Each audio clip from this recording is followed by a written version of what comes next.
and budget committees are now adjourned. Is adjourned. Yes. Thank you. We'll call the meeting of the Board of Governors. Please. Mikey, will you call the roll? Dennis? Here. Dr. Tate? Duncan? Mr. Edwards? Dr. Marshall? Here. Mr. Martin? Mr. Rose is not able to be here. Ms. Pappas? Ms. Parker? Here. Mr. Paris? Here. Commissioner Smith? Here.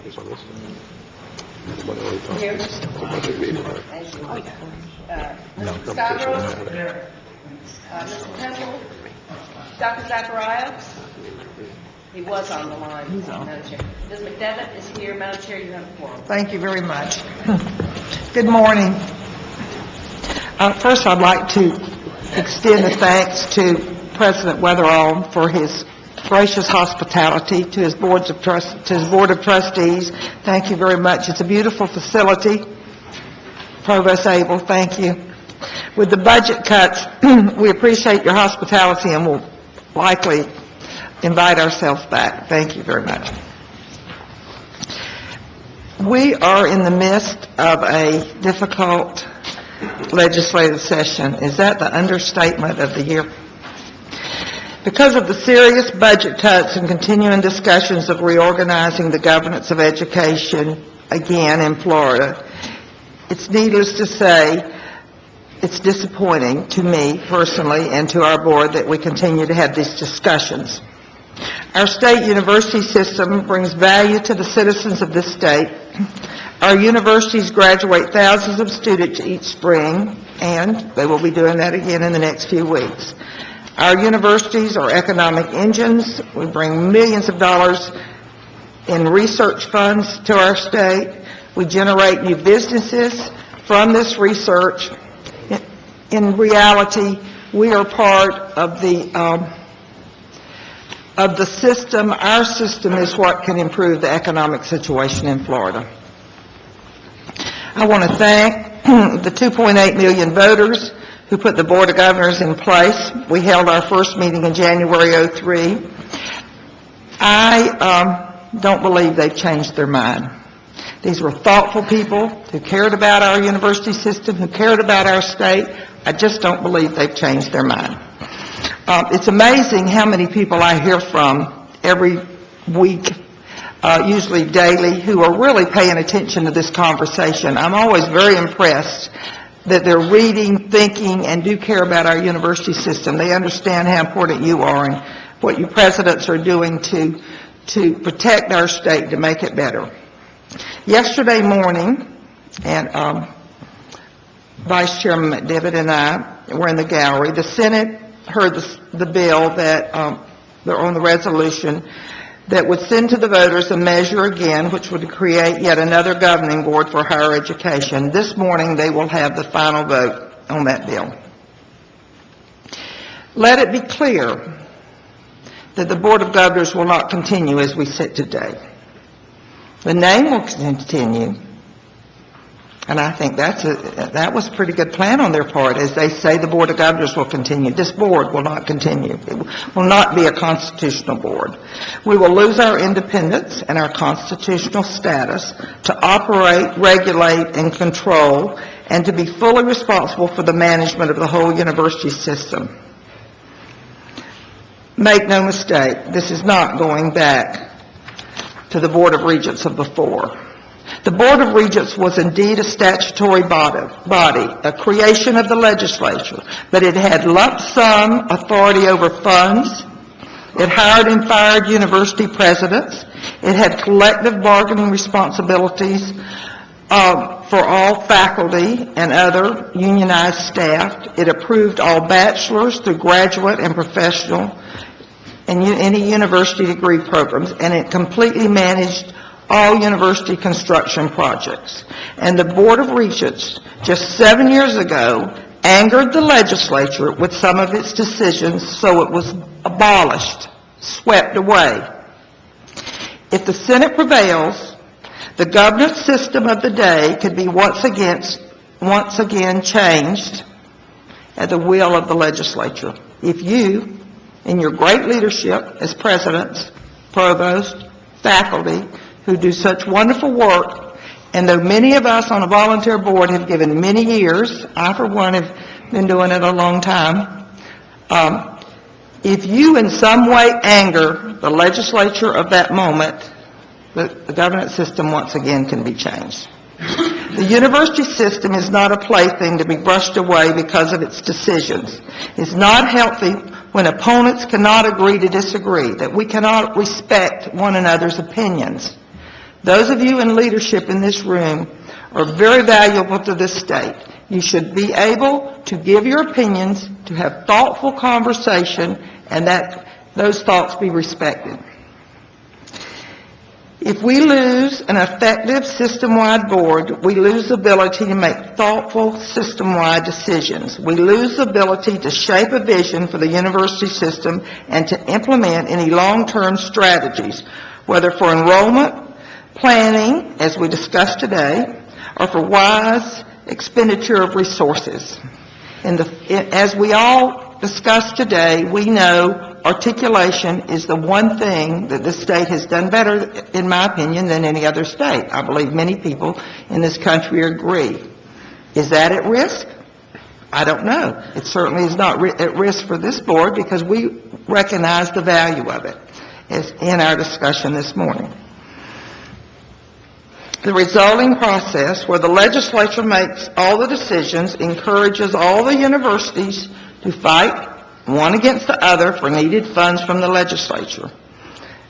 Let the weak beware. Let the one that is not in the political favor of the moment beware. It could move very quickly, and we've all seen it. The proposed amendment also affects the university boards. Trustees also need to be mindful. This does not leave them in the position they sit today. No, their authority is also subject to the legislature. And yes, in the legislature may enact a law today that protects them in a specific way. But I fear what happened if their president should have a controversial speaker.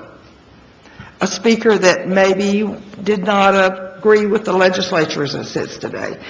That might be unpopular. In my opinion, this is not the way our university should be managed.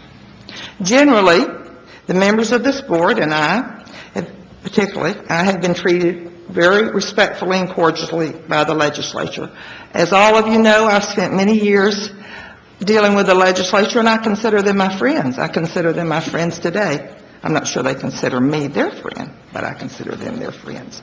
Yesterday, as I sat in the gallery, a senator stood up and said, this board, now look at this board, have you ever seen more thoughtful volunteers on any board? I haven't. Said this board was unmanageable and unaccountable. I have never seen a board, and though I may be a little prejudiced, that has been more generous with their time, thoughtful in decisions in this board, and I am so respectful of all of you and of our presidents, of our boards of trustees, thoughtful people who are giving their time to make our system better. I want to tell you today, I believe that we are the most manageable, accountable entity in our state. I don't know of entity more than a university. I don't know any entity that's more accountable than our universities. As it seems to me, we're accountable to everybody, and we should be accountable.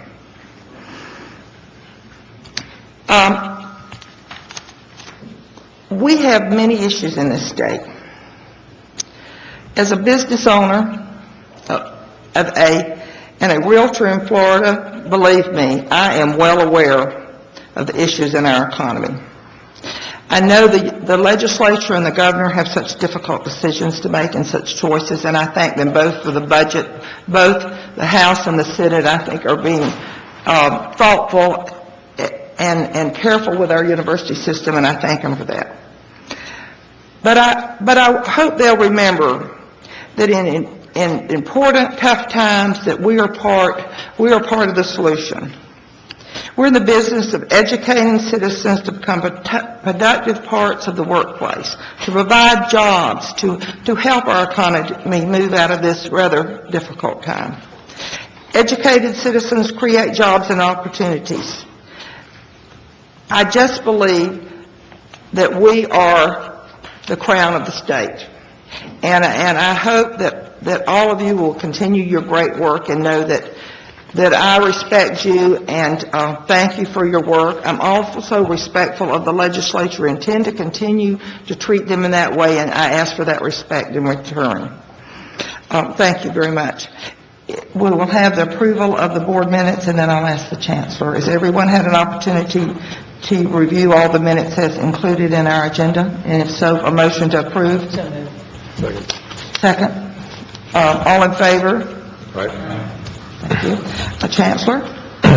Members of the board, Madam Chair, good morning. I will give just a few comments.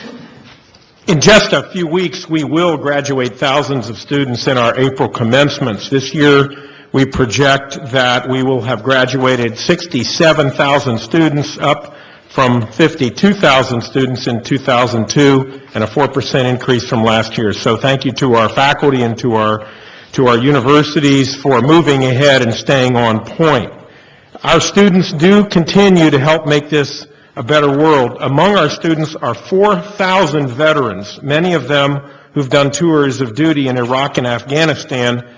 We want to salute our veterans and tell them how proud we are of them.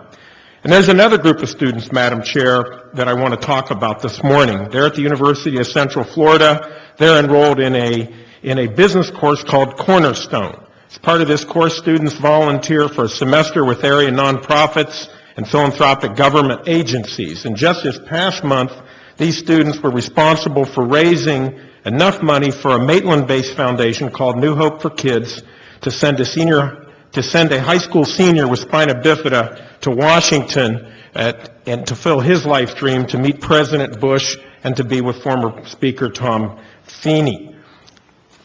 The energy and commitment of our students gives us hope for the next generation of Floridians. Thanks to UCF's Business School for helping our students to do the right thing. There's also one more piece of good news among much that I could share with you concerning our students.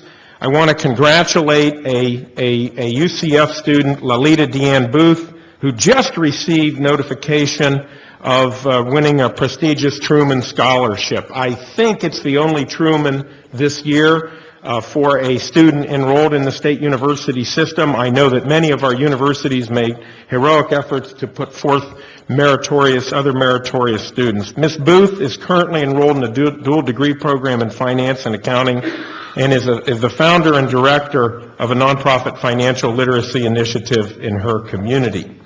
Governor Christ recently appointed or reappointed many new members to our university's boards of trustees. And we need to thank Governor Christ, and as well the Senate, I believe, recently ratified all of the nominees for board trusteeships. I think that was yesterday. So we're very pleased with that, Madam Chair. We also, as you have, we want to thank the legislature for its very serious consideration of our budget challenges. We're hopeful that the House, the Senate, and the Governor can agree on a level of funding that preserves both quality and access for Florida students. We're not out of the woods. There are very serious issues that our universities are attempting to manage with the continuing cutbacks, but we're very grateful to the House and the Senate for hearing our message and for working as diligently and hard as they could to find the resources that they have. As we grapple with budget cuts, I want to review for the board the range of efficiencies that have been taken in our universities during the past few years. Over the last 6 years, we've reduced expenditure per FTE by 13%, and we're still graduating more students, Madam Chair. We've cut university support by 6%. We've reduced administrative expenditures by 13%. We've reduced library expenditures by 26%. We've reduced library advising expenditures by 32%. Yet we continue as a system to graduate more students every year, and we've maintained our system-wide graduation rate at over 63%, which is higher than most systems. So I think it shows that we have a very responsive university system, very responsive leadership in our presidents who are focused with their faculty on getting their students in and getting them out. Board members should also know that our relationship with community colleges is stronger than ever. The number of community college AA graduates admitted annually to our 11 universities has grown from 16,000 in 2003 to more than 20,000 in 2007-8. During the same period, the number of Florida Community College associate degree transfers as a percentage of all undergraduate admissions has increased from 31 to 38%. My point is that our partnership with the community colleges has never been stronger, has never been better. It's alive and well, and we want to keep it that way.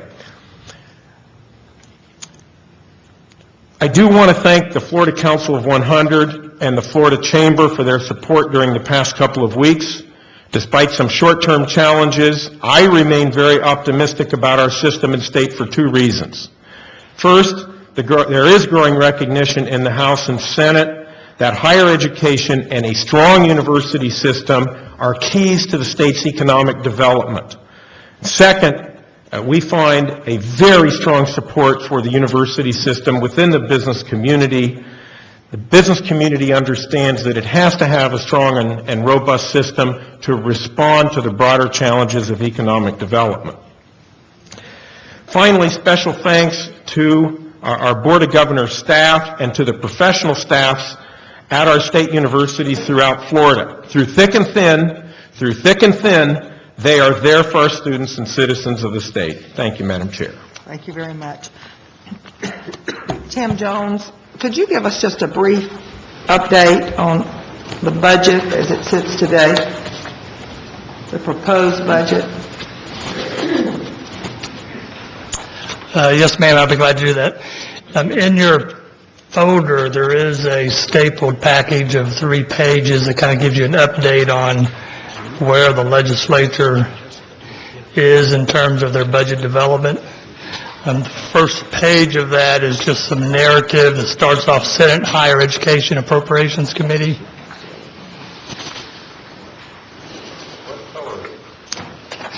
It's white.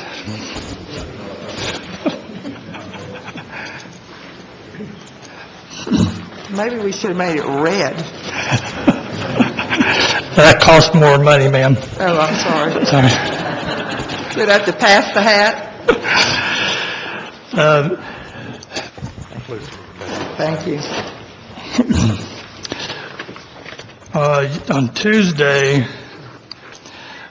the Senate Higher Education Committee met, chaired by Senator Lynn, and she announced overall what the higher education budget would look like. Her committee is meeting today at 4 o'clock and will officially distribute her budget recommendations. But on Tuesday, Senator Lynn indicated that higher education, universities, community colleges, and workforce education would receive about a 5% cut of approximately $185 million. This would be offset by about $168 million in additional lottery revenue and a 6% tuition increase for universities and community colleges. So that would bring the cut down to about a 1.62% range. So that is good news for the system. She also mentioned that there would be no new non-recurring funds available, so issues such as Centers of Excellence or the Major Gift Matching Program would not be able to be funded. She also indicated that the Board General Office would take a 10% reduction. On Tuesday, Representative Pickens, the chair of the House Schools and Learning Council, issued his recommendations. That's the second page of that packet. You can compare his recommendations with the board's original budget. There is a front and back to that. Overall, there's about a 4% cut or $120 million reduction in general revenue. This reduction is offset by about $68 million in additional lottery revenue and a 6% tuition increase.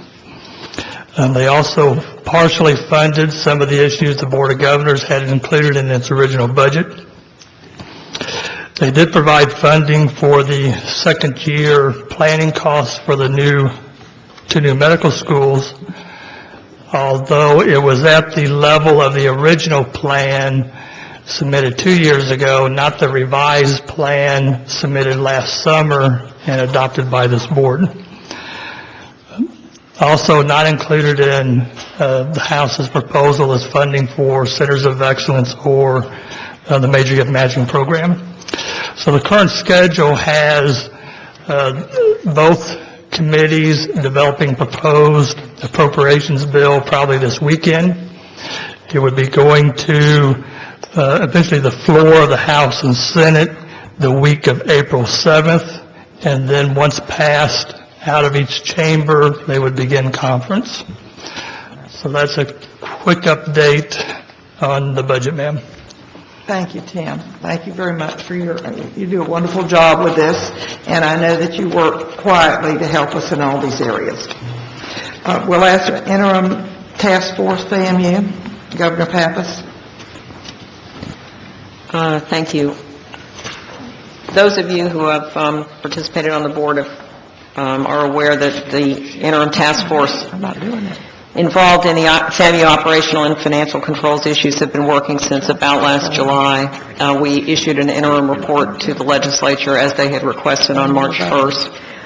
I'm not going to rehash all of the history behind the formation of the task force. I think that's well established. What I would like to address very briefly is the nature of the work that we concluded and what I believe those findings tell us and what work remains to be done. You may also know that Governor Parker serves on that task force as well. She may wish to add some comments. And I would like to add that with respect to some of the conclusions that I may state here, they are my own conclusions as an individual member of the task force. I don't purport to represent the opinions of all the members. As far as the action that was taken, we were allocated a $1 million appropriation from the legislature last year to conclude some oversight activities, and the decision that needed to be made was how best to use those funds. In my opinion, after having done some research on similar type of turnaround issues for educational institutions, I think those funds were not adequate to do a comprehensive oversight, but they were what they were, and we were appreciative of having them. And knowing that we had those limited fundings, we focused on what we believed to be a manageable set of actions. Those actions involved isolating issues with regard to the financial and operational environment, engaging a firm with extensive experience in this kind of oversight and management operation, and bring them in to review in great detail the corrective action plan that had been implemented by President Ammons and his administrative team. The nature of that review took on the complexion of what's called a verification and validation process. And in that environment, they were able to assess, by reviewing each and every one of the corrective action plans, how it responded both to the issues that were raised in the operational and financial audits, how it was designed, whether that design was likely to be successful, and to what extent that particular framework would have sustainability. In almost all of the areas that were examined with regard to the financial audit and operational audit, with the exception of IT, which I'll bracket for a follow-up discussion, it was concluded that they were trending very positively, and we wound up with a scoring system that gave them about a 93% rating on having actions that were sustainable to achieve the desired objective. Now, I'd like to point out that you have to remember, because this was an extremely focused overview, it was looking at the corrective action plan that was designed to correct actions that were raised as material weaknesses in the financial and operational audit findings. So it was a narrow universe of review, but it was all of the highest risk areas with the exception of IT and contracts and grants, which I'll address momentarily. As a result, I think it's showing a very positive trend line with regard to the capability of the institution to begin the process and to sustain a process of turning around the circumstances that led to the negative results. You'll also know that in the period of the 07 financial audit, they were able to achieve an unqualified opinion, although there were still findings with respect to weaknesses in the process. Before I address the IT and the contracts and grants, I'd like to say, in my view, what this tells us is that they are definitely moving in the right direction, that President Ammons has assembled a very competent team of extremely dedicated individuals that have worked exhaustively to achieve these findings and these results. I would also say, however, that in my opinion, the circumstance is still fragile. They have not had a sufficient amount of time for these to become institutionalized objectives. No one could achieve that in the time frame that they've faced. And so the time will tell, with continued dedication and focus, as to the sustainability of this effort. The challenge they face is that it is very much driven by the success and focus of individuals, and as long as that is the case, if any of that environment changes, there is a potential weakness in that result. So the good news is it's very much moving in the right direction, and we're very pleased and happy to report that. We continue to have work necessary to be done in the IT area. The integration of IT with the other components of financial and operational controls is vital. The PeopleSoft environment we rely heavily on to yield appropriate reporting and results and to allow for adequate reconciliations, all of which have been a weakness in the system. That is improving. We have had enough work done by a CIO group of university system participants, of which we're appreciative for their that they were offered to us to conduct that effort, and the President's, we thank you for that. The work that they have done, as well as that we have let a contract to Accretive, who will also go in and do a similar verification and validation process on the corrective actions for IT. That process is to begin shortly. We have yet to let a consulting contract for contracts and grants, but it was our recommendation to the legislature that the remaining funds that had been appropriated to the task force be allocated for the specific purpose of assisting the university with a consultant who can delve into the issues of the contracts and grants control mechanisms. So those two items of work, which are both vital and also high-risk components, are yet to be completed, and we hope to have the report and conclusions of similar success to you by about the 1st of June. So that is the status of the preliminary report. I'd be happy to answer questions, and perhaps Governor Parker may have any words she might like to add. Governor Parker, before you start, excuse me for, I want to first of all thank you, Governor Pappas, and thank you, Governor Parker, for participating in this task force. I also want to officially thank the Vice Chair, Justice Shaw, Barbara Bowles, Michael Chavez, T. Willard Fair, Bill Jennings, Jolene Merkel, and Ed Pinson. They participated in this task force. They gave their time. There were 12 meetings in less than a year. They reviewed thousands of documents. They worked very hard. All of them dedicated to putting FAMU on the right path. And I just want to publicly thank you for that. And I want to tell you that I am going to pass the gavel the remainder of this meeting to Vice Chair McDivitt in just a moment. I'm going to go over and sit in the gallery for the Senate vote. But I've asked this board to stay here and fulfill their constitutional duty to govern the university system. I thank all of you for your time today, and if you want to report, you can call me later. But thank you very much. And I will call in as soon as I get in the car. I will tell you that I'm on, and I won't be making any more comments, so if I can vote and participate. It's an important business you're doing today, and I thank you very much. But I'll be interested to hear what they say, and I'd like to be, whatever they say about us, I'd like them to say it to me personally. So thank you very much.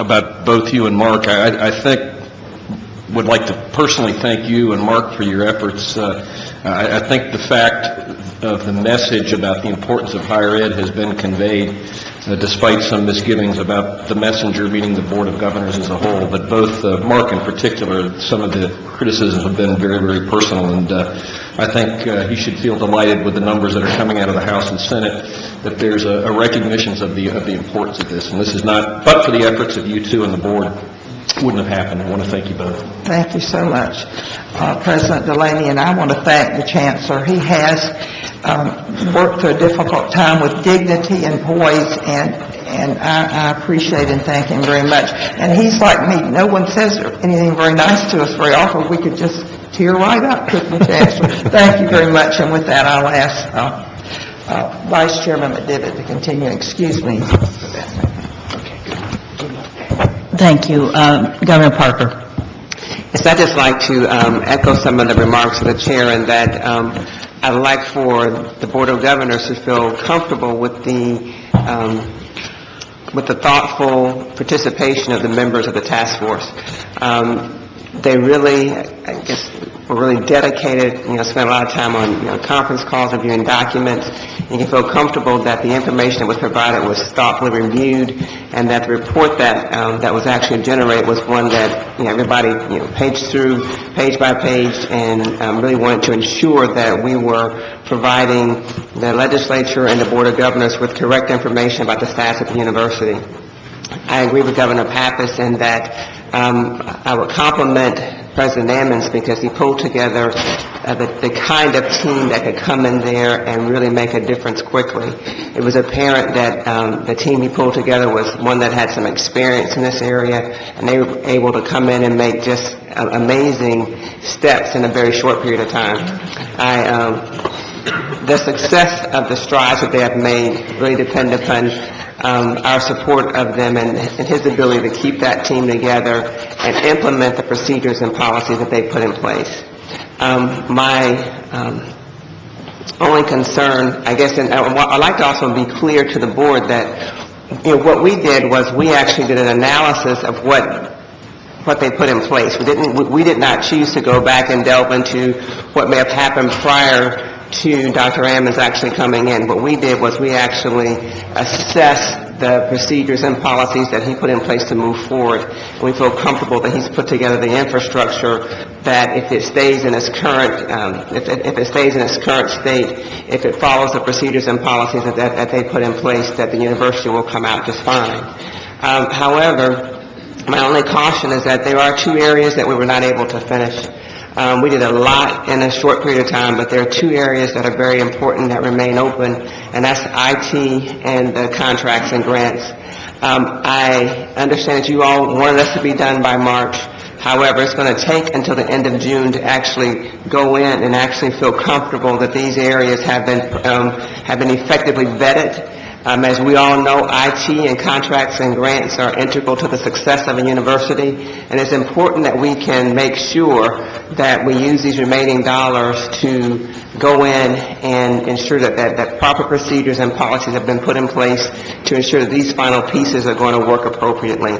So I certainly encourage our Inspector General to work with Accretive and to work with the university to make sure that we can come back and report to the legislature and to the Board of Governors that we have in fact made sure that these last two areas that are so important have in fact been vetted and proper procedures and policies have been put in place. And also I encourage the university, although I know that it has a lot of things going on and a lot of different folks asking them for a lot of different things, that they would continue to work with the Board of Governors and Accretive to ensure that these last two areas are taken care of, that would be a great use of their time and their energy, so we all can feel comfortable they're on the proper footing to go forward. So thank you, Mr. Harper, for all the time you put into this, and thank you for your leadership on this, Governor Pappas, because it was not an easy task to make this happen in such a very short period of time. Thank you, Governor McDonough. Yes. Governor Pappas, do we need to accept this report? it's an interim report. I think the final report you'll probably take a formal acceptance of, so this is just really for information. All right, well, on behalf of the rest of the board, I thank all of you who served on this task force, including everyone who supported it, and most importantly, to the FAMU administration, President Ammons, and the board of trustees for cooperating and working so hard to move ahead as it's been described. The next item on our agenda is the presentation of the medical education status report. You will recall that when we approved the FIU and UCF medical schools a year or so ago, that we did include a number of things in the resolution, and that it contemplates having updates on all of those things, as well as the general status of our medical education at all of the institutions. Dr. Lamont. Thank you, Madam Chair. I just took a phone call, and our presenters were delayed. They're about 5 minutes away, so if could beg your indulgence and go to the next item. Well, maybe we can go on to the next item and come back to you. With that in mind, we're going to talk about we're going to have a presentation on e-learning from some of our staff and others. This is part of our Forward by Design activities, and so I'd like to recognize Richard Stevens from the Board of Governors staff to introduce this presentation. Thank you, Madam Chair. Let me put my presentation here.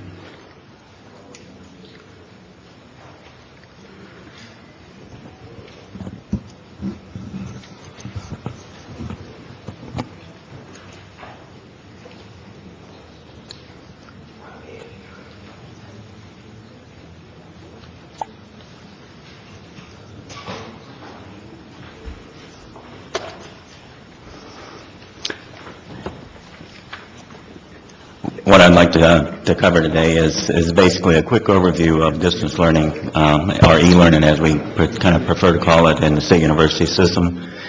And behind tab 6 in your agenda, you will find an overview of distance learning and e-learning that kind of gives you some baseline data and some trend growth data for e-learning in the university system.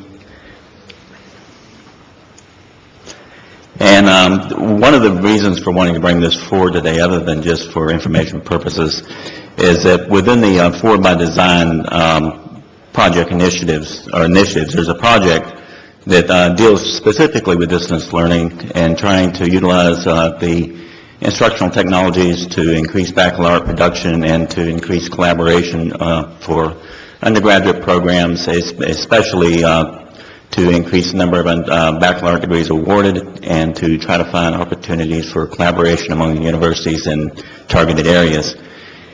And I think that the e-learning has a real potential to accomplish that if you look at it from a strategic point of view, because it does have the potential for increasing access to baccalaureate education and education in general. And we already have in place within the university system a couple of instances of collaborative degree programs where courses are actually taken from different universities, and a student may enroll at one and then actually receive their degree from that, but will be matriculating through courses at the different universities. And the other thing that e-learning really provides for the state is really greater access to, high-end instructional resources, and it's also an opportunity to share resources and realize some efficiencies, and I'll talk about that a little bit more in a few minutes. So one thing I wanted to point out right off the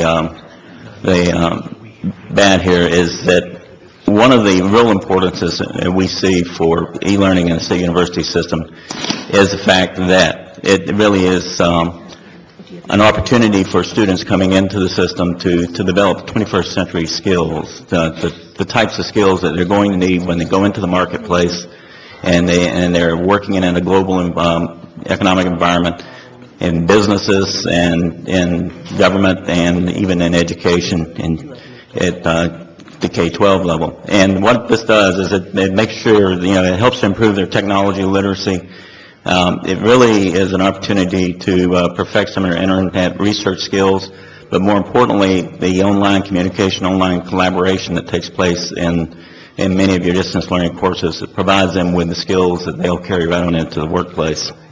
And it also prepares them to be lifelong learners, either on their own or to seek out opportunities that are offered online from other locations. And the other thing that we need to really keep in mind, that when you talk about e-learning or distance learning, whichever way you want to call it, that it's not about a course in a can. It's not about a course you can keep just adding people to indefinitely. It's still about students and an instructor and the interaction between those students and an instructor. The difference is that when you look at a course that's been developed, especially for online delivery, that you have a series of other individuals and components that go into that course, and those include mentors. If the course is spread out over a larger area, there might be an opportunity to hire mentors to deal with students or smaller groups of students. And some of our universities use this very effectively to expand the number of students they can take into a course. You usually have an instructional design team that helps with the faculty member to develop the content and the delivery mechanism. And then you have, of course, all the course management software and hardware and the support that goes along with that. And much of this has to be in place 24/7. In your packet, within the distance learning brief, you'll see some enrollment data that goes back to when we first started collecting it in 1998. And you can really see that the growth trend that has occurred in e-learning across the university system. But I want to just point out 2 or 3 highlights about that data. And this is from the 2006 and 2007 enrollment summary that we did. And you'll look and see that 152,000 plus students, non-duplicated headcount, took at least one distance course, or one distance learning course. And that represents roughly 52% of the State University system headcount for fall 2006. It's a significant increase over the previous year. And if you look back to 1997-98 data, you'll see that it's a really, almost a 300% increase over the number of students who were taking distance learning at that time. And importantly also, that when we looked at the data, we found 17,514 students who were taking only distance learning courses. That means that all they enrolled in was distance ed courses. And that's also a 9% increase over the former year. And if you subtract the 3,300 something students who did not appear to be degree seeking from that group, you're left with the roughly the equivalent number of students that you have enrolled at UNF. So you're roughly looking at a medium-sized university who are pursuing their studies through distance learning and State University system. Another group of students that we do track is we're showing 50,000 plus students who are enrolled in tech-mediated courses. And when you think about e-learning, it's not just about the courses that can be completed totally at a distance, but there's actually a continuum. If you think of a course as being from beginning to end, that a portion of that course may be through e-learning and a portion of it in the classroom, and another portion of it might be through some other mechanism. So we're looking at the text-mediated courses as being those courses that are commonly referred to as blended or hybrid, and where a student would actually sit in the classroom and have the classroom interaction for a portion of their course, and then also be engaged in instructional activities online. And we're talking instructional activities, not just the posting of syllabi and assignments on a website. If you take a look at some of the characteristics that you see for your e-learning students in the State University system, you'll see that at least 90% of them usually are traditional on-campus degree-seeking students. This number has held from the beginning when we first started collecting data. It hovers around 89 to 91%. So it's roughly 90% that has been the mark that we have seen in the State University system. And this compares somewhat to the national data that we've seen that shows anywhere from 75 to 80% of all students enrolled in a distance education course is also enrolled in on-campus courses. What we do see, though, is that for a number of the students who are seeking or who are taking only distance learning courses, you see a lot of adult first-time degree-seeking students who otherwise wouldn't be able to attend college, and a lot of professional students, working professionals, who are seeking a master's degree or seeking certification in a certain area. And this is a very much a very convenient, just-in-time learning mechanism for them to pursue those studies. We also see a fair number of non-degree seeking students, and this can be for a number of different reasons. We kind of play with the data sometimes when we look at it, and I know that this last round of data, the oldest distance learning student was 91 years old, and then we had two 16-year-olds who were also enrolled in distance learning courses. So it runs a real wide gamut of the age range, and it's interesting to see how many people who are over 70 who are actually taking these courses for personal enrichment or even pursuing a degree. The demographic mix that we've tracked for the state university system has very closely followed that mix that you see in general enrollment, and that's understandable when you think that 90% of them are actually on-campus students. What we have seen in this last data was a shift a little bit away from that base, and with a few more women students and a few more white students showing up in the demographic mix, and we're not real sure why that is, or if it's just a one-time thing, because traditionally, when we've been looking at this data, it has tracked very closely to the mix of the university system in general. With regards to the number of offerings in the state university system, we really compare very favorably to other states. And in fact, when you look at the data that's provided by the SREB on their website, that Florida ranks at the top of four-year institutions in Florida, public, meaning the state university systems, ranks at the top in the total number of student FTE and among the 16 SREB states. And with regard to undergraduate FTE, they also rank at the top. Yeah. And so basically we're providing more courses and serving more students than the other states in the SREB region. What we have in this last year, we had over 20,000 individual course sections that were offered through e-learning, and 7,900 of those were really tech-mediated courses or hybrid courses, the ones I talked about earlier that were part classroom and part instructional technology. We are looking at this time having 36 baccalaureate programs with 32 of them that you can fully complete at a distance without having to go to campus. And this has been a significant area of growth in the past 3 or 4 years for the state university system. The early growth that we saw in online offerings and distance learning were pretty much in the master's area and graduate education. And to reflect that, you see that we do have a large number of graduate programs with 84 of them fully at a distance. Most of these are master's degree level programs. We do have some doctorate level programs that are focused pretty much on the professional, the working professionals, like the pharmacists who became pharmacists underneath the old rule where you only had to have a baccalaureate degree. Many of them are finding that they need to have the PharmD now to be competitive, and so University of Florida has been very successful in putting that program out and getting the credentials of those people and up to the standard that is coming out of the colleges today. And another area of very significant growth is the certificate programs. What you see with the certificate programs are typically 12 to 18 credit hour mini programs. They're usually part of an existing degree program, but they're tailored to very specific either technology enhancement areas or to very specific professional development areas.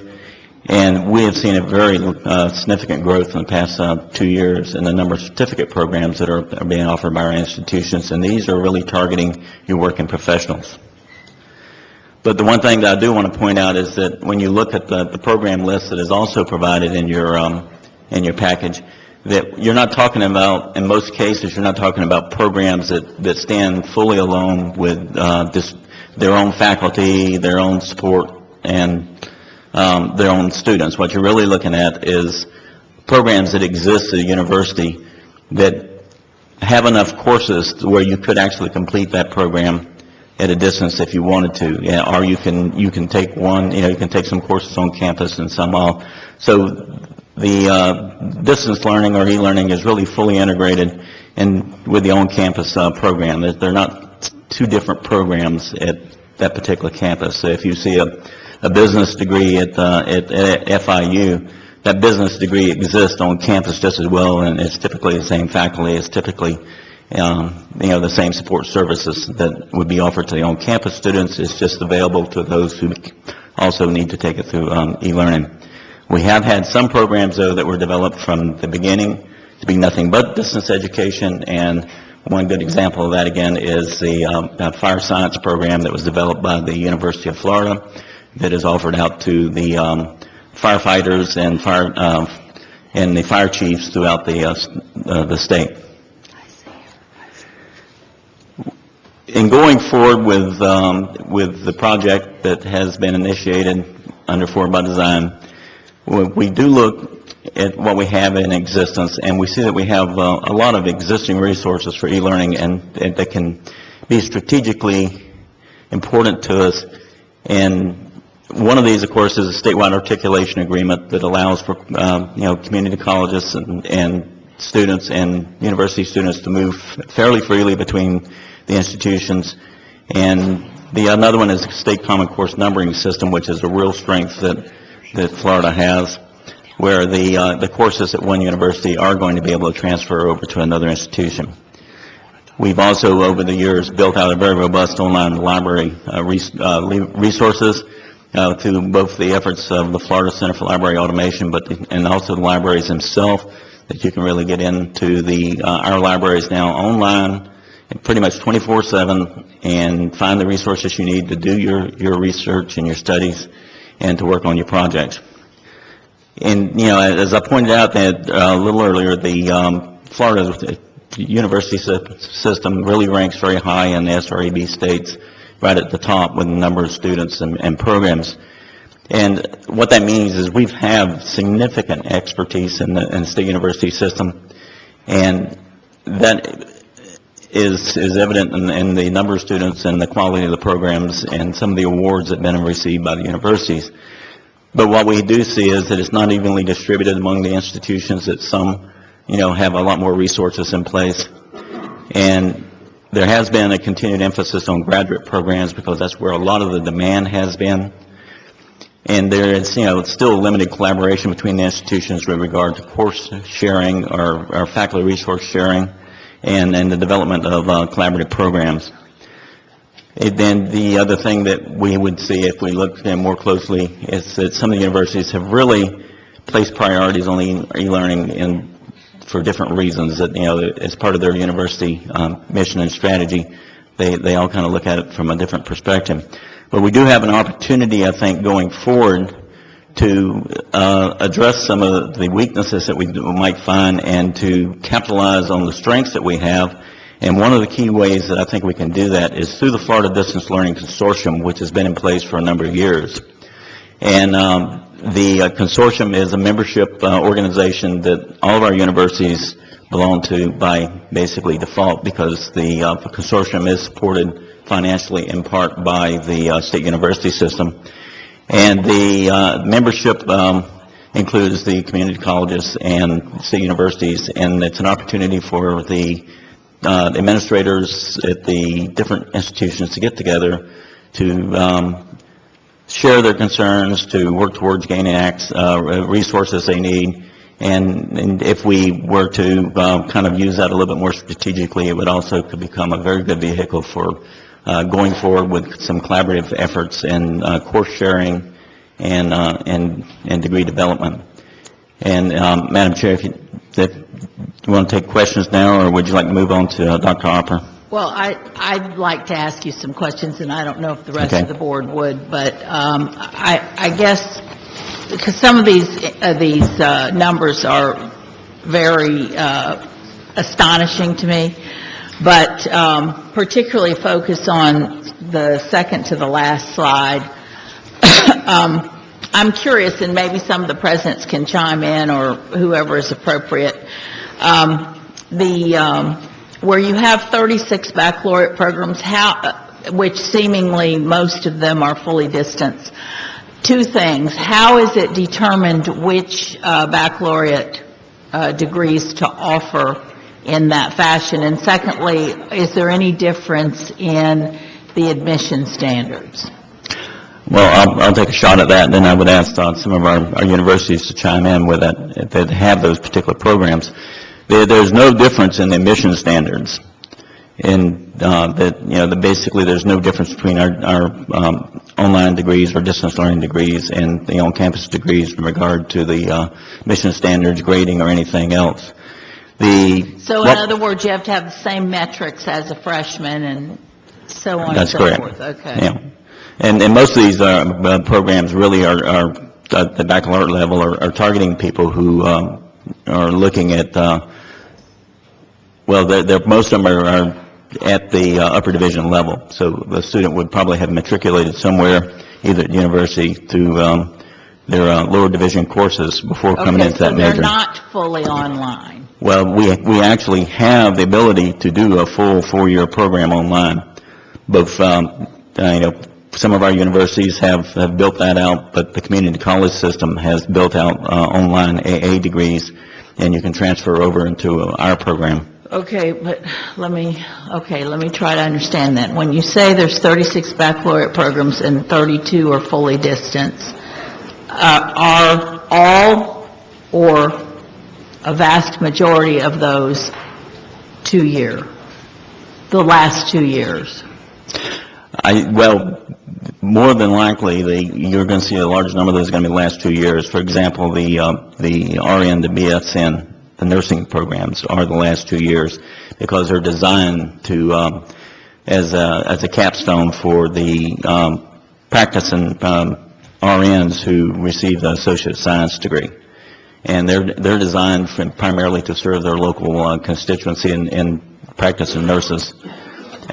Some of them, though, are programs that you could matriculate through from the get-go. President Kavanaugh. Thank you, Madam Chair. As one of the institutions heavily invested in online education, let me tell you a little bit about how we make some of those decisions. A primary target audience for our online programs is the military, and so we've engaged in some very significant conversations with them, and some of our online programs were in fact developed specifically for military students. Obviously, when they're deployed around the world, they need a way to maintain connection and things of that sort. So that's one of the, you asked the question, how do we make these decisions? One is we develop programs specifically for the military. The second is given the rural nature of the Panhandle region, it's a way to bring education to people who may not be able to get to either a branch campus or a main campus or what have you. So again, we look at needs assessments and enrollment patterns, and in conversation with community colleges and so on. So we make some strategic decisions that way. And a third area that has begun to emerge is looking around for additional partners. So, for example, on the military, back to the military again, we have partnered up with Florida Community College of Jacksonville to do quite a number of degree completion programs, again, for the military. So a lot of it is very, very strategic in our case, looking at very specific populations and looking for those kinds of solutions. Okay. Have you looked at this handout, President? Is this accurate in terms of the nature of the degrees that you give that way? I would say yes. And again, if the program was not our marine sciences program, for example, was developed specifically for the Navy. There are others that are sort of hybrids that where the conversation started with the military And then we also saw a market in the rural part of the Panhandle, for example. And also, we do have those contracts in conjunction with FCCJ. We've partnered up with other community colleges around the country in Navy towns. A big part, between 33 and 35% of our whole student body is military connected. So that's been a big driver for us in this particular area. And it enables us to maintain that connection with that student no matter where they are deployed. And so you would have a large percentage of yours that could be from freshmen? I wouldn't say a large percentage. I would say probably, maybe relative to other institutions, a bit higher. We've focused predominantly on the last 2 years because of the degree completion issues and students transferring in with associate's degrees. But it is possible at UWF to do a whole 4-year degree online. We have enough basic studies courses available for individuals that want to make that choice. But again, we focus on the last 2 years. Okay. Governor Parker. Pardon? I'll wait until he gets to the next. Okay. Does anybody else have any comment or question? Okay, go ahead, Mr. Stevens. Thank you, Madam Chair. Well, this time what I'd like to do is, because I did kind of give a lead into the Florida Distance Learning Consortium, we've invited Dr. John Opper, who is Executive Director of the consortium, to come and speak with us and to give you kind of a quick overview of what the consortium is engaged with and some of his ideas for collaboration and sharing. And let me see if I can find his real quick to help him out here.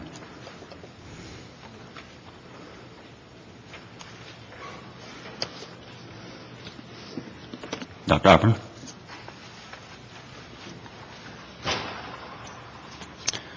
Thank you for the opportunity to speak with you today briefly. The consortium has been around in one form or another since about 1996, 97. In 2003, we created the consortium currently in its present form by combining the old Florida Community College Distance Learning Consortium and the Florida Virtual Campus in an effort to support our sort of K-20 focus that we were moving towards. The consortium is a voluntary organization. Our institutions participate because we hope we provide a value-added service to them. We think we've got this model right in the sense that other states over time, and you may have read about them, have established freestanding degree-granting virtual institutions. We don't think that that's the right approach. We think our institutions are there to grant degrees. They're accredited to do that, and our role is to support them in that activity. So that's what we have done. The consortium works in about these 6 particular areas, 2 of which I'll focus on briefly in a minute. But we do try to buy things together to leverage our buying power and make it more cost effective. We support each other in testing and mentoring our students around the state.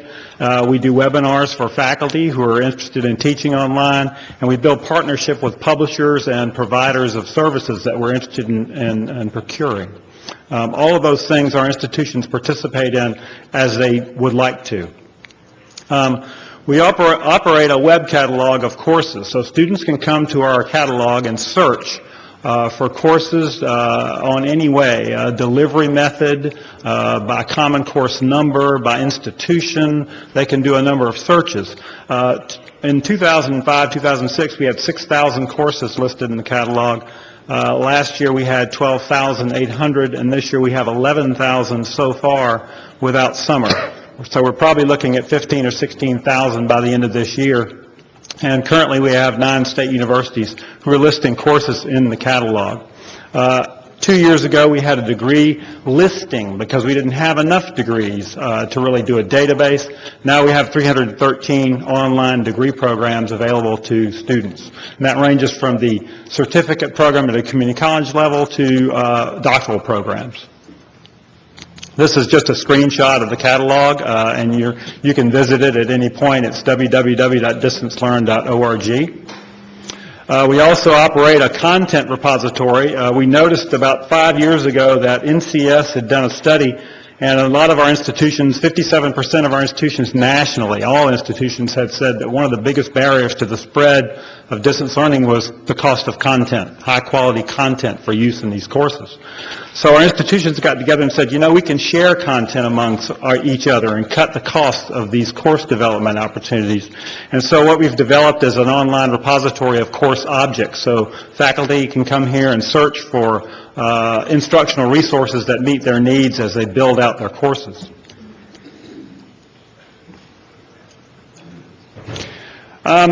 So looking forward just a little bit, as we have our e-learning systems have matured and gotten more sophisticated, we have some opportunities, I think, and these are some of the conversations the consortium members are having now.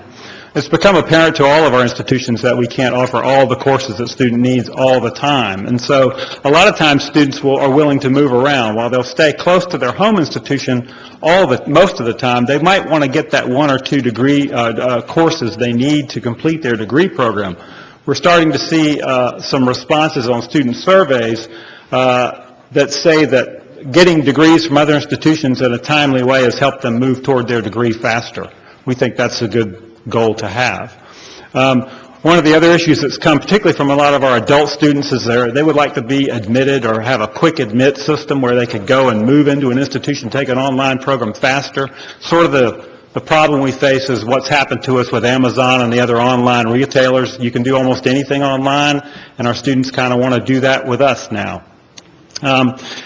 The third bullet on this slide talks about our Orange Grove repository. We currently have about 689 resource items in there from Florida alone, but we've linked out to the Library of Congress, Merlot, the University System of Georgia. We're linking out eventually to several other university systems, and we have currently 85,000 external resources available to faculty for building their courses, and we think that will continue to increase.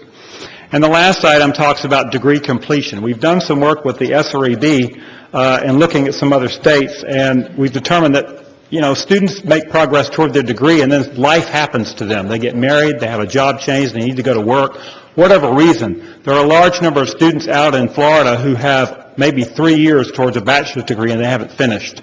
So we think that we can use these systems that deliver instruction to them in a flexible way on their terms to recover or rescue those students and help them to complete their bachelor's degree. These projects are underway in Louisiana and Ohio, and SREB is interested in working with us here in Florida to see if there are some ways that we can't do that here as well. So that's kind of a quick overview, but I'll be happy to react to any questions you have.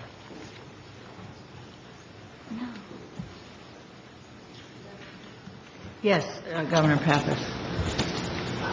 Sure, if you can answer this, but since you have the breadth of all the institutions under this umbrella, I don't know if you've heard our discussion about enrollment growth or are aware of the issues that we face in that arena, but it's a challenge in terms of meeting the demands of the projected student population in any event. To what extent is it realistic to assume that this distance learning can be an adequate substitute for actual physical enrollment growth at the institutions? I mean, is it robust enough to begin to make sense, or is that just not a reality? Or I think it is a part of a solution. We still have problems with this. We want to make sure the quality is there. As you scale these programs out, you still have to have faculty to teach them. You still have to have mentors to support the students. So it is possible to handle some additional students in these environments and still maintain the quality. And our institutions are looking at that now in terms of the structure of the instructional model for that. But teaching online, a faculty member teaching online is not easy, and not every faculty member can do this. And one of the first things that happens to usually a faculty member who teaches online for the first time is they realize that they're never off. Students send email all the time, and they want an answer.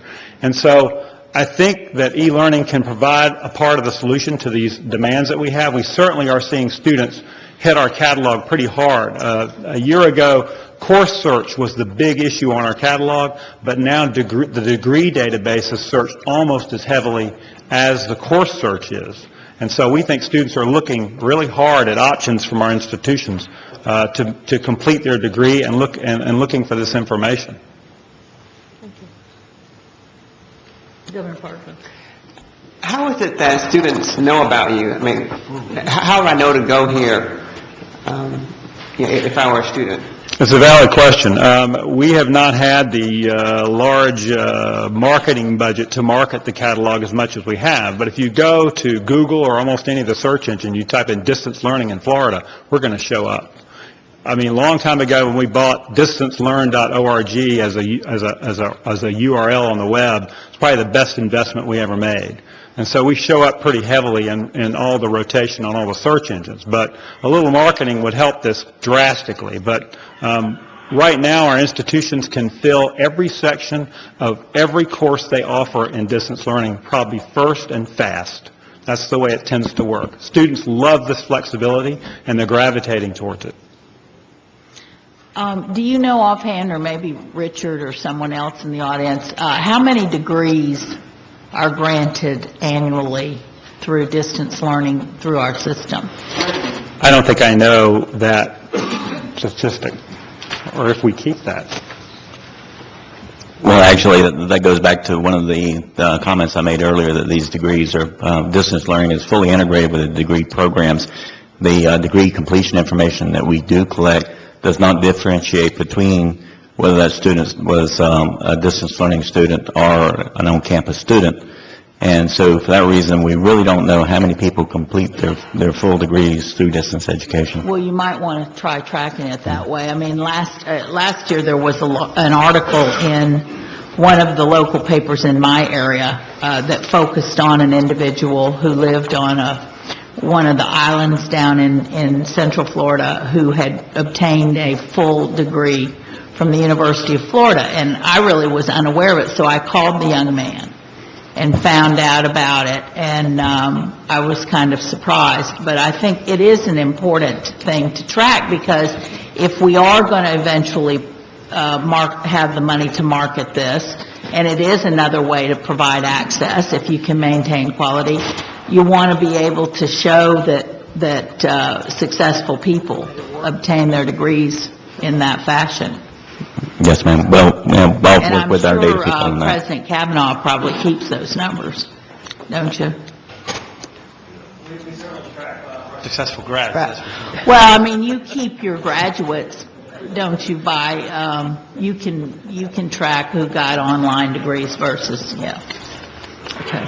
But an online degree is actually not all that common, because there are only limited online degrees, and a lot of other students who want to take certain majors cannot do online degrees. So you've got to be very selective in the online degree that you're doing.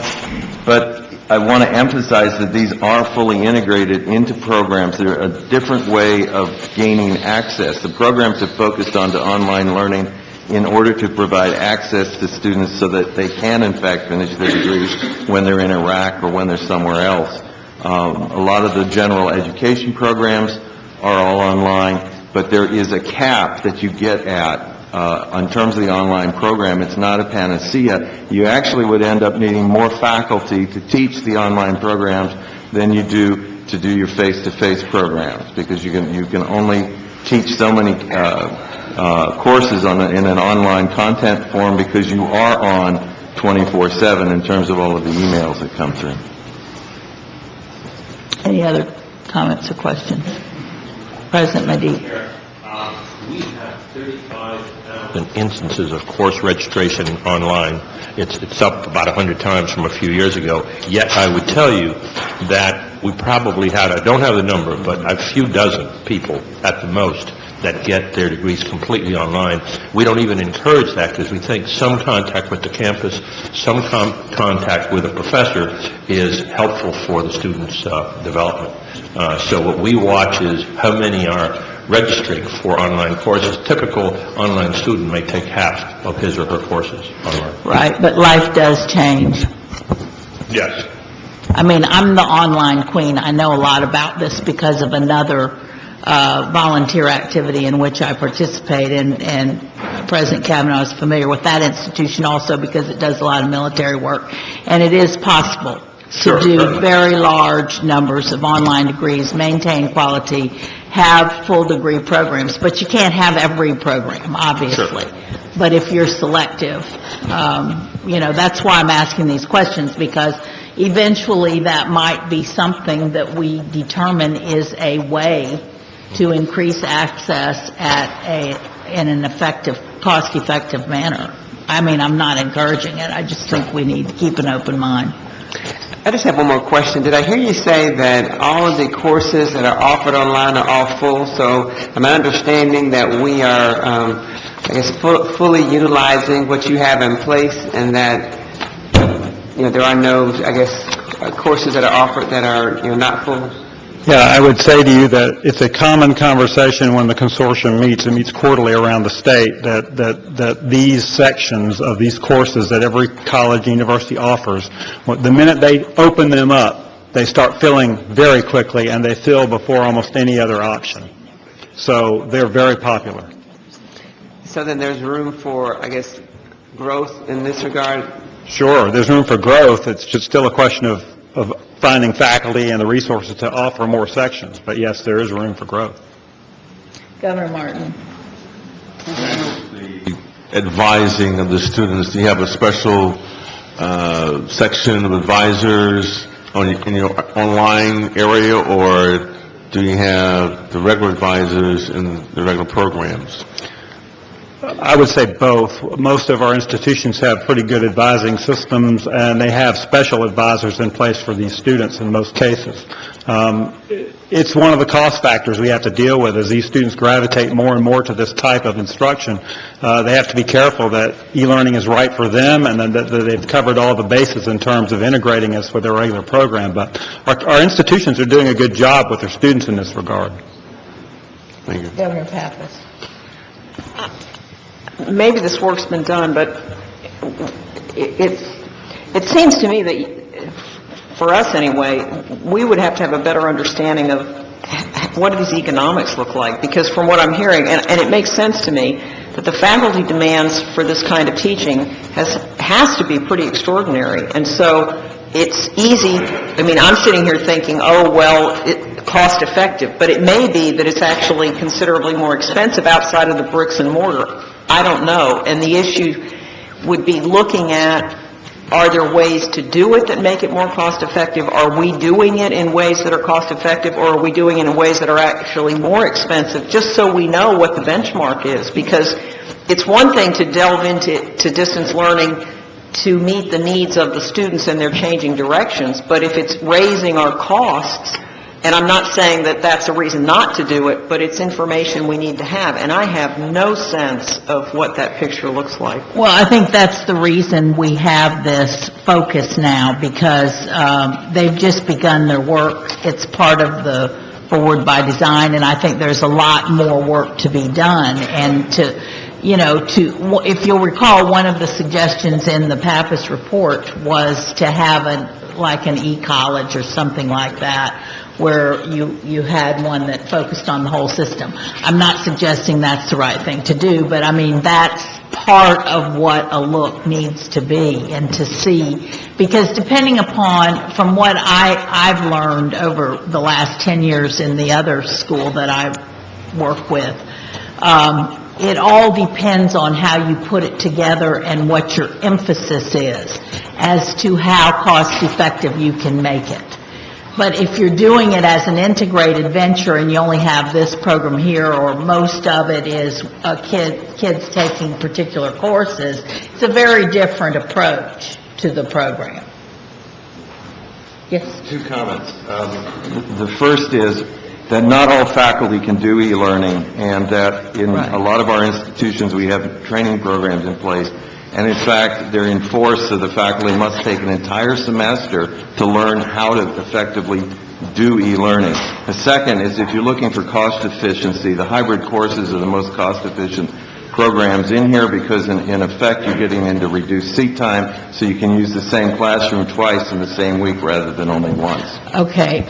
If there are no more questions of our speakers, they do have a lot more work to do, so we'll be hearing more of this over the next, I would say, matter of years, not just months. So we have a lot to learn in this area, and I appreciate the presentation and the good comments.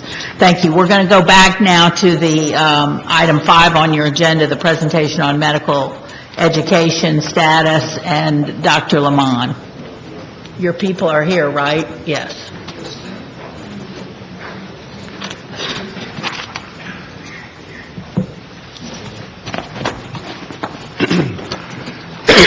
Thank you, Madam Chair. I'd just ask you to take a few minutes, 5 or 10 minutes, to provide some attention to some students who have come and colleagues who have come a long way at higher speeds than I would have liked, but they all made it here this morning. I'd like to introduce Dr. Juan Sandon from the University of Florida, Medical Director of the Harrell Center. Carla Hicks is a fourth-year medical student at the University of Florida. Sarah Sheridan, who is the Director of a Clinical Learning Center at Florida State University. Her counterpart at the University of South Florida, Don Schocken. And Dorothy Killeran, who is a trained standardized patient. And last but not least, Mr. Peter Chang, who is a fourth-year medical student at the University of South Florida. Madam Chair, if you recall, last year we were directed to go back to our medical school deans of all of our schools, the new ones and the existing schools, to determine if we could find some efficiencies, ways to save money that we hadn't thought of before. We pulled the deans together on 2 meetings, a preliminary meeting and then a deeper meeting, and we sorted through a number of possibilities and came to 2 very viable conclusions for some consortia and sharing in the state university system, a group of medical educators. First, we agreed that there would be some potential savings to do something in the area of library resources. We have very strong infrastructure, as you know, with our Florida Center for Library Automation. Building off of that, we determined that there was more that we could do with, particularly with bringing the new medical schools online. The determination there was to wait until we got all of the staff on board at the new schools who would be pertinent to that conversation, and then we would re-engage on that topic. The other area that was of interest, and the reason that we have these ladies and gentlemen in front of you, is in the area of what are called standardized patients. Standardized patients are individuals who are trained to demonstrate maladies to medical students. And that training is almost a kind of a guild. There is nowhere that you can go to get a degree in it. The training really is passed on from one person to another. What we've determined is that in the state university system we have a very, very cordial group of people who are so engaged at our schools at USF and UF and FSU. And they agreed that while they were not willing to share, or could not be willing really to share their standardized patients because they're in such high demand, what they would be able to do would be to train up the trainers for the new schools at Florida International University and the University of Central Florida. And in the process of having that conversation, they also determined that there was some more collaboration that they could do. I'm going to turn the podium over to Sarah. We're going to have a very brief demonstration of the way standardized patients work with medical school students. The students, or the actors, if you will, who are going to take part are going to join you at a table so that we can mic them. And I would ask that they take the chairs right there that are associated with Dr. Weatherall. You don't mind moving, do you, for one of your medical school students? And Sarah, I'll turn it over to you for a brief demonstration. Thank you.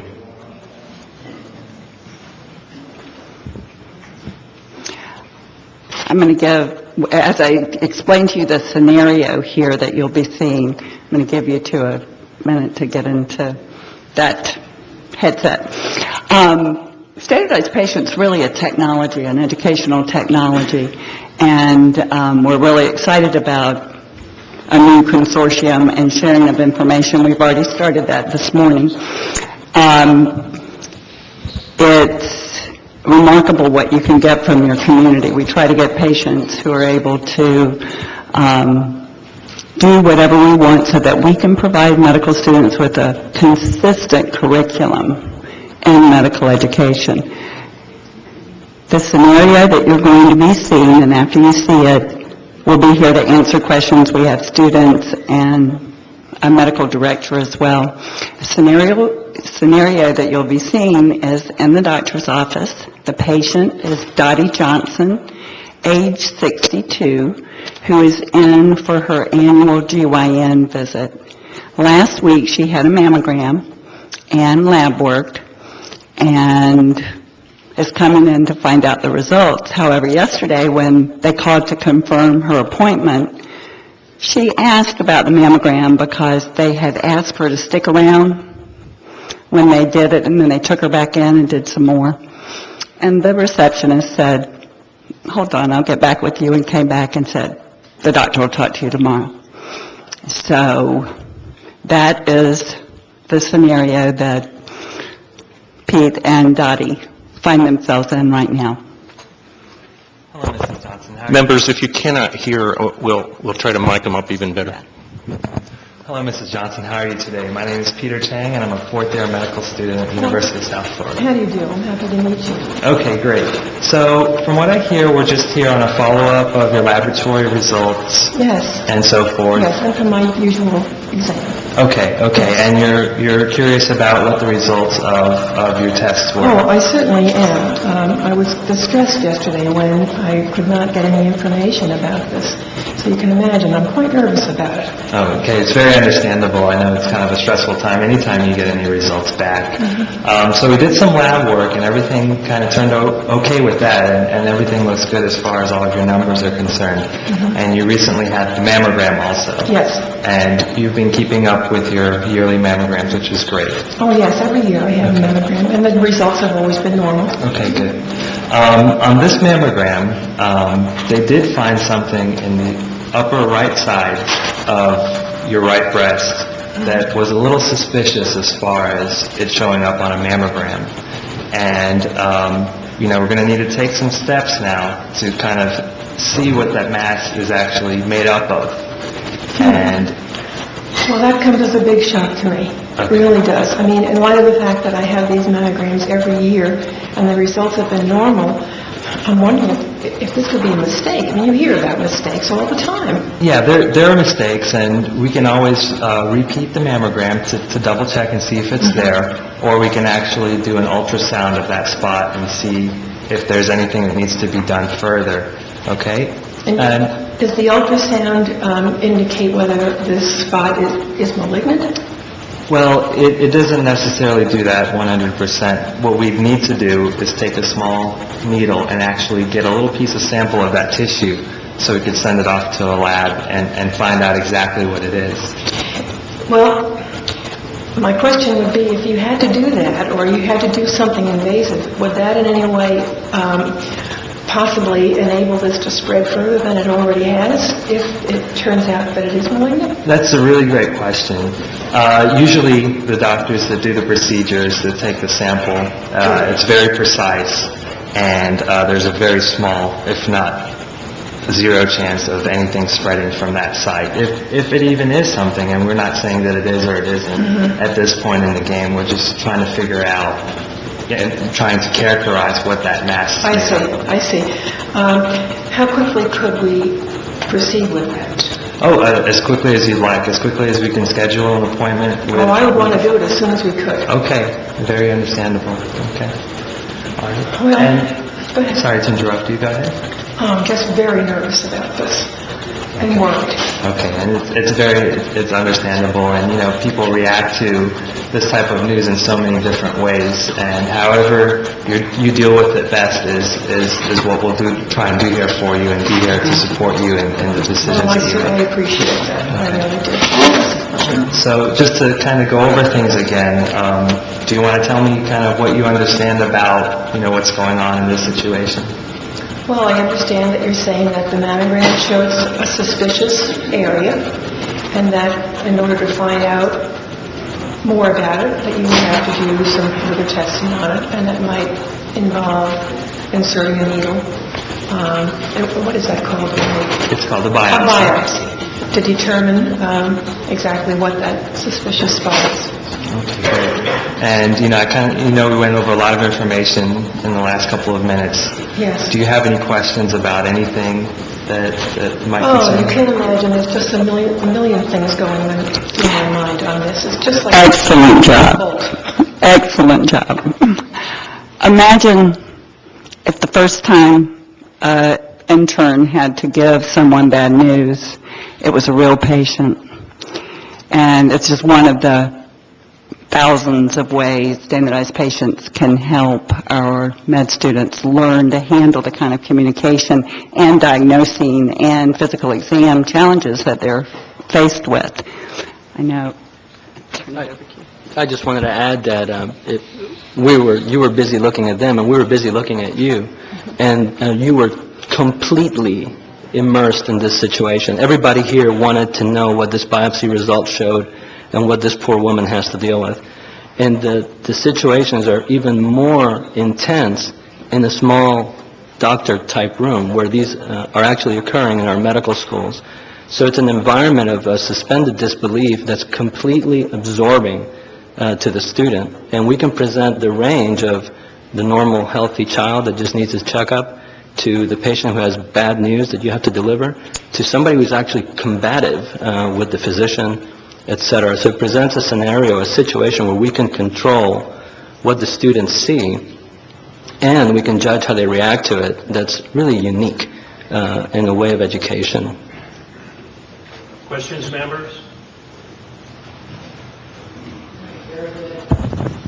Very good. I want to thank the participants once again for taking the trouble to come. These individuals will be available, already working with our new schools at Florida International and the University of Central Florida. Thank you, Madam Chair.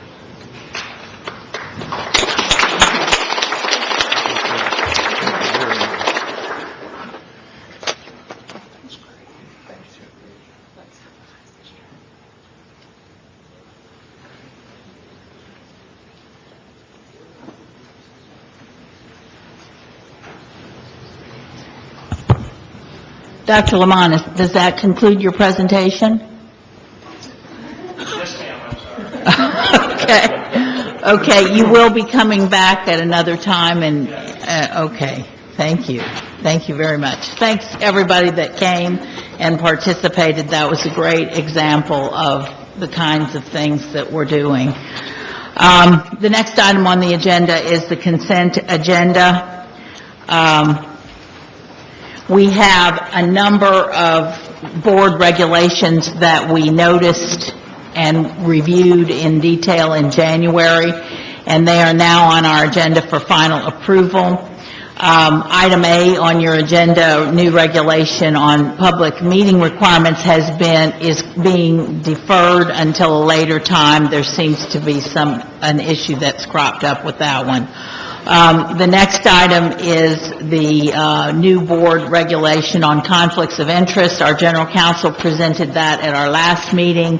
Is there a motion on this particular? So moved, Madam Chair. And second, is there any further discussion on this? I presume everybody remembers this particular regulation. We talked about it a good bit at the last meeting. Hearing no discussion, so many in favor of the adoption of the regulation, say aye. Aye. And oppose, like sign. Okay, all right. Now, from the Facilities Committee, Governor Parker, could you handle this as a group, please? I'd like to present to the board as consent items regarding I guess this is the second reading on the rules that we previously had passed through, and so I present this up for a motion at this time, Madam Chair. All right, is there any further discussion on the adoption of these regulations? Okay, hearing none, somebody in favor of their adoption, say aye. Aye. Opposed? Okay, those are adopted. Now we have from the Budget Committee, Governor Perez. Madam Chair, we discussed each of these regulations fully at our last meeting. They are on second reading. The Budget Committee has recommended their adoption, and I'll move their approval. Second, any further discussion on these?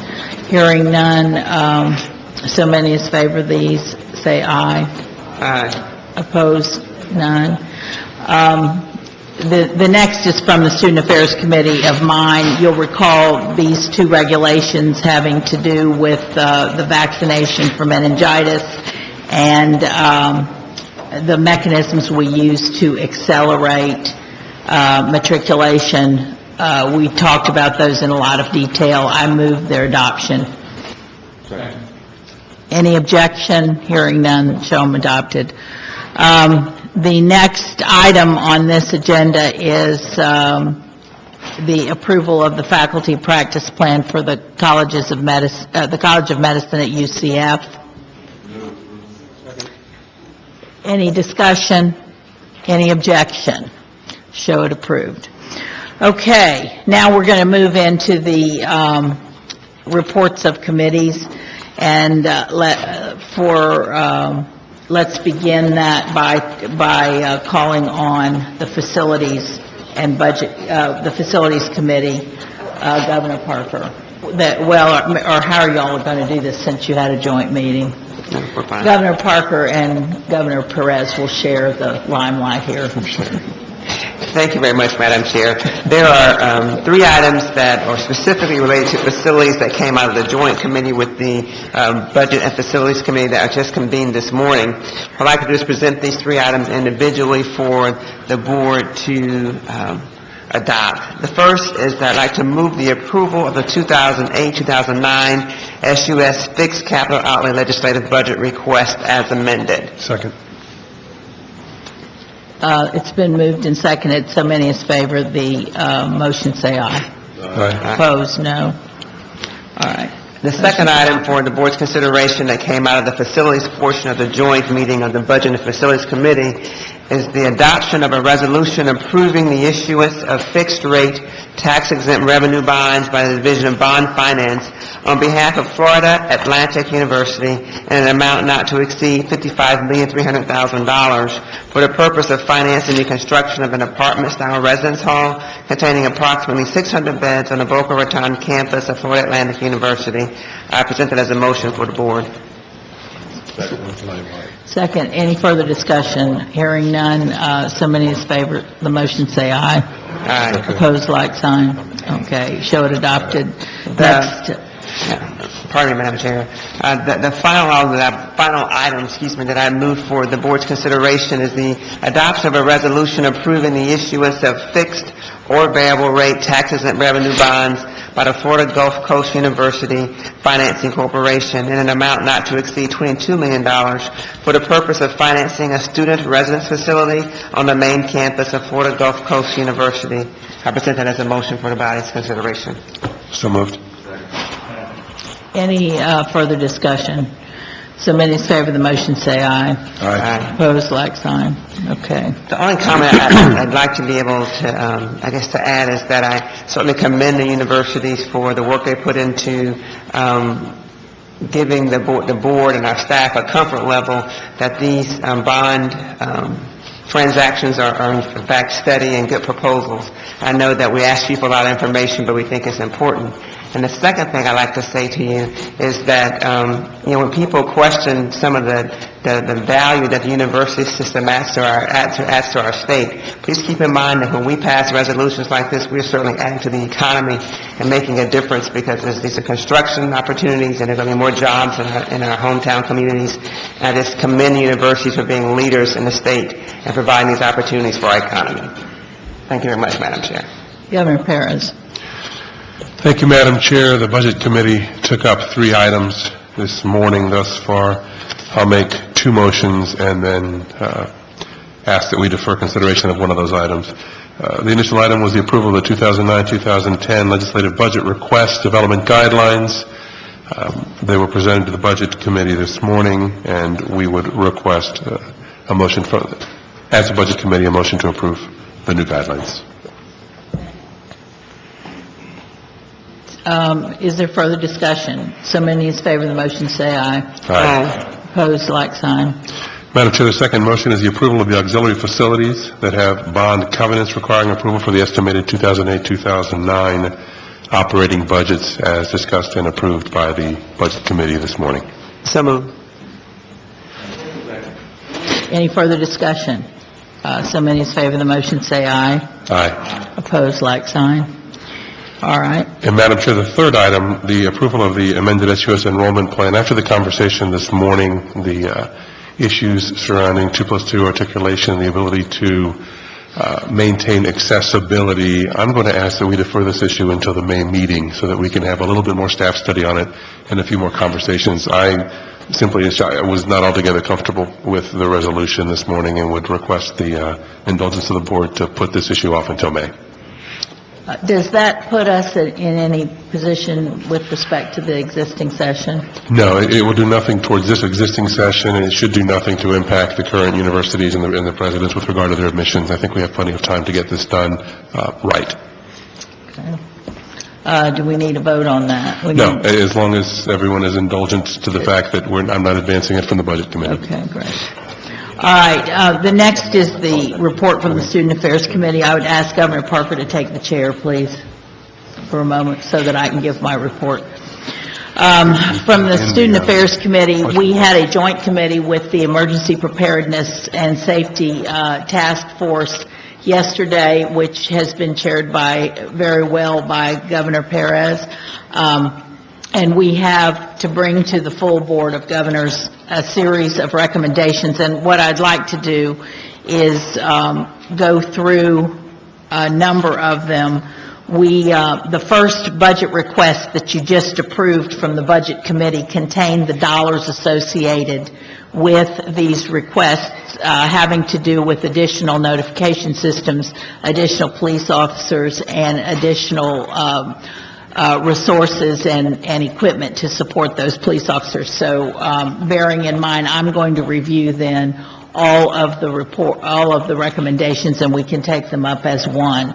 This is a result of a lot of work over the last year following up the Virginia Tech tragedy last April. And we worked we worked immediately, and we were in the process before that, it so happens. But Governor Christ had a task force which worked and made some recommendations very quickly. And so we followed on with those recommendations in Governor Perez's task force, one of which had to do with mental health issues and privacy issues, the legal aspects of privacy as it related to the mental health records of students, and that was referred to the Student Affairs Committee. And so in Governor Perez's task force, he had a variety of work groups. They were as follows and chaired by members of this board. Governor Martin chaired the discussions on emergency notification systems, Governor Parker on campus safety discussions, Governor Chase on faculty and student training to identify at-risk students, and then Governor Marshall, as I said, chaired the discussions on mental health and related issues. Yesterday we came together as one joint committee, and we made the following recommendations and for the full board to consider. The recommendations contained on pages 7 to 10 of your agenda packets, which outline the needs of the system to ensure that we have sufficient emergency management systems in place. And if you want a snapshot of those, you can take a look on this yellow material. The second one are contained on pages 12 through 18, which outline campus safety needs. the recommendations on page 20, which respond to the need for faculty training to help identify at-risk students. A verbal recommendation was added yesterday with each university needs to provide faculty members with a dedicated emergency number that they can place on their individual cell phones to use as a situation arises. And then with respect to the mental health and related legal issues, they are found on pages 25 through 27. Each of those subcommittees had a section that looked like this, which lay out in bullet point form all of those recommendations. Most everybody here attended those meetings yesterday, so we didn't see any need to go through each one of them. The other part of the mental health that is not contained in there was that we requested that the Board of Governors direct the institutions in writing to address the various funding, to look at the priorities and the funding mechanisms that are available to them and make further recommendations to us as to how we might increase fees, or whether we need a new fee or whatever that may be, to be able to put in place the numbers of counselors and other resources we need to support the student needs. Do I have a motion? I move that the board adopt all of these recommendations as a group. Second. Any discussion? I have a brief discussion, Madam Chair.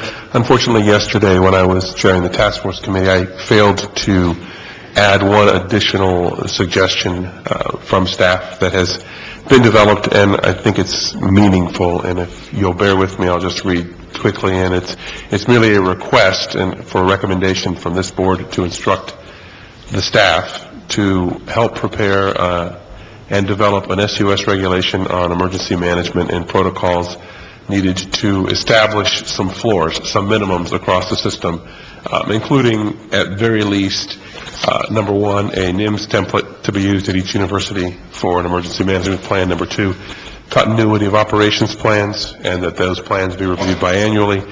Number three, an all-hazard approach to emergency management to be used in development with appropriate annexes for hurricanes, pandemic, flu, other disasters we may face. Number four, functional exercises to occur at least annually. And number five, an annual presentation of the status of the university's emergency management plan to be made to each of the individual universities' boards of trustees. I'd also like the regulation to incorporate recommendations accepted by the Academic and Student Affairs Committee as advanced by our task force. These recommendations you're accepting right now, if those plans would include that. I want to be clear that the regulation we're asking staff to develop, and I would want this board to direct staff to do so, would be simply a floor, not a ceiling or a standard, just a floor to codify minimum protocols that need to be met in order to ensure the safety of our students. And I would ask our staff to work in consultation with the universities, their staffs, and those they've been working with throughout the process to help develop that regulation and get it back to us by May or June as well. I'll accept that as an amendment. Thank you, Madam Chair. So first, I guess we'll take a vote on the amendment. All in favor of the amendment as provided by Governor Perez? Aye. Aye. Now, at this time, we'll accept, I think we already have a previous first and second on the original motion. Are you ready for the vote on that? All in favor signify by saying aye. Aye. Okay, it passes. Thank you, Madam Chair. Governor Duncan, and I'm going to turn I'm going to turn it back to you, Governor Parker, because I want to talk on this. Okay. Governor Duncan. Thank you. Good morning, everyone. You may recall probably nearly a year ago, OPAGA came out with some points and issues on the research and oversight and efficiencies, and there was statutory legislation that it required our board's greater involvement in the Byrd Center, which sits on the campus of USF. Subsequent to that meeting and that dialogue that we had, the staff of the Board of Governors went and has spent considerable time and effort in trying to understand the dynamics between the Byrd Center, USF, and just the general role that we should or should not be playing in that subject. And Governor McDevitt has been serving on the board of the Byrd Center, and so as soon as I kind of finish this brief overview, I'd like to ask for her comments as well. But as a result of all of those visits and dialogue and considerable time and effort that was spent on behalf of the staff, the Chancellor came out with a letter, which you all received, I believe, as it was sent, but also is included in your package, with recommendations on how to integrate the Byrd Center into USF from both a fiscal and a facility and just general practical approach to a good use of resources on the campus. From that time, then, a few weeks ago in March, the Research and Economic Development Committee met. We had a publicly noticed call on that, had dialogue and discussion on the issue, and our committee has also recommended basically the adoption of the Chancellor's letter and position as a formal position of our board to go on to the legislature as this issue is being considered this session. I think it is important, given our statutory role and direction on this, that we take a position on this issue. I think that the staff has been very thoughtful in the letter that the Chancellor has prepared, and it covers the issues pretty well. And so I would be moving to adopt the Chancellor's position as a formal board position related to the Byrd Center. Did you describe that? It's in, everybody's had it in your package, and I think you've been briefed on it, but and I don't know, Chancellor, if you want to cover the highlights, or I can, but the main points are to formally integrate the Byrd Center into the University of South Florida USF Health, allocate appropriate and predictable funding for the USF for USF to operate the Byrd Center, and then to change the current governance structure to allow USF Board of Trustees to determine appropriate administration and governance to include the current statewide mission of the Byrd Center. And I do think that's an important part, that everyone values the great importance of Alzheimer's research and the work that is being done, and that, you know, between the work being done at Florida and others, that there's an important statewide mission to be had on this subject. And by no means are our recommendations diminishing that. We just believe this is a more efficient way to accomplish that goal. I just want to make a few remarks because I have been sitting on that board now since early this year, and I've probably attended more meetings of that board than I have of all of the other boards that I sit on combined, and it's been a very intense discussion because this governance issue has been something that's been bandied about publicly in the local newspapers, and sometimes unfairly, I have to say. And I want to point out that the Byrd Center only just built its building last year and only moved into it last year, and has not even completely been able to integrate some of its operations because there's been so much uncertainty about the current situation. There is a board of very dedicated people that work on items, and we have wrestled with the appropriate governance for quite some time, ever since I've been on the board, and there have been a number of votes taken on what should be done. And the most recent thing that we've completed was we had a whole day strategic discussion with a facilitator just this past Monday to try to come to a consensus on what is the most appropriate situation. I have been consistent the entire time that I've been on the board, and I want it to be clear, and we have a representative of the Byrd Center here today if we have any questions. But it's very important for us to realize that given the newness and the controversy surrounding the center, that they have done some outstanding work. They have some very exciting research projects underway at the institution, and they have as their CEO one of the preeminent national experts in this field, and we should be very happy to have him. He is a endowed chaired professor at the University of South Florida, and has done a lot of work which he is donating to the Byrd Center. He has a lot of intellectual property, which is part of his contribution to the center. And I think we need to realize how important it is that we maintain the visibility and the institute as an entity, so that they can build on not only what they do in the state of Florida, but they do have a national and international reputation in those research circles, and it's important that we maintain that. But I am very strongly in favor, given our financial situation in the state, of integrating it into the University of South Florida. It will certainly allow for elimination of duplicate many systems, and to better leverage all of the sources, and I think it's a two-way street.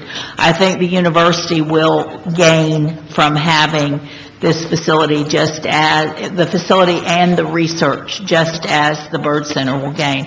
So I wanted to point out that a lot of what you read in the paper is not 100% accurate, and that there are a lot of good and dedicated people at the Byrd Center, and that they have done a remarkably good job in a very short period of time, and can be helpful and want to continue their statewide mission. And we want the university to understand that that is very important, and that their identity remain intact. And there is a bill, I think everyone knows, that has come out of a Senate committee now that would accomplish that.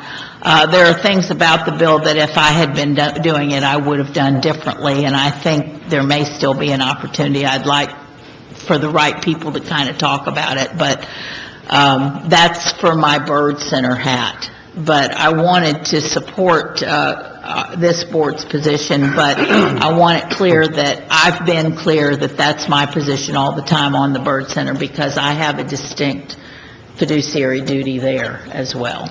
We have a motion on the floor from Governor Duncan. Is there a second to the motion? I'll second it, Madam Chair. Okay, any more discussion or questions?